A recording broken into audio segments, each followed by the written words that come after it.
A new development following the New York Attorney General's sexual harassment report concerning Governor Cuomo. Lawyers for the legislature's impeachment probe give the state's chief executive 1 week to provide them with reasons why he thinks he should keep his job. CBS 2 political reporter Marcia Kramer joining us now with the very latest on this. Marcia. Well, Mary and Cindy, on some levels, it looks like the impeachment train is running full speed ahead. But sources tell me members of the Assembly still have to decide whether to move on a narrow consideration of sexual harassment charges or a broader probe that includes nursing home deaths, a controversial book deal, and other issues. In any case, lawmakers say they expect to finish their work by the end of the month. It was probably not the kind of letter an embattled governor would be happy to get.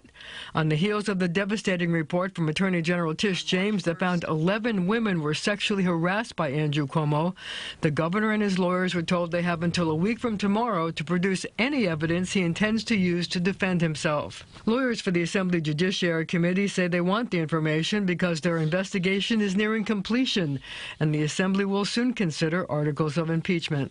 This, as the New York political world speculates about whether the historically combative governor will resign or go through the impeachment process. He didn't characterize, his views on resignation. New York State Democratic Party Chair Jay Jacobs, one of Cuomo's most ardent supporters, called the governor to tell him he was going to demand he resign.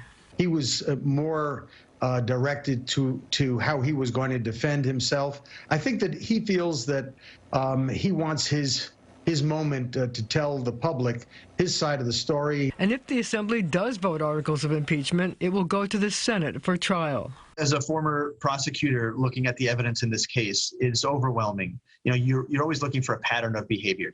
And in this case, all of that was present. As the legal pressure builds, one of Cuomo's 11 accusers, Lindsey Boylan, said she plans to sue for retaliatory actions taken by the governor and his top aides to discredit her.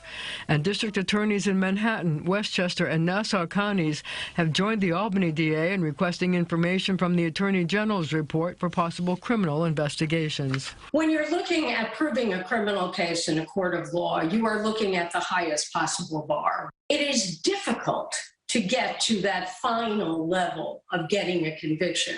At least for now, the governor seems to be digging in his heels. There is nothing in Andrew Cuomo's history, his personal comportment, the statements that he's made about this and everything else to suggest that he's ready to back down.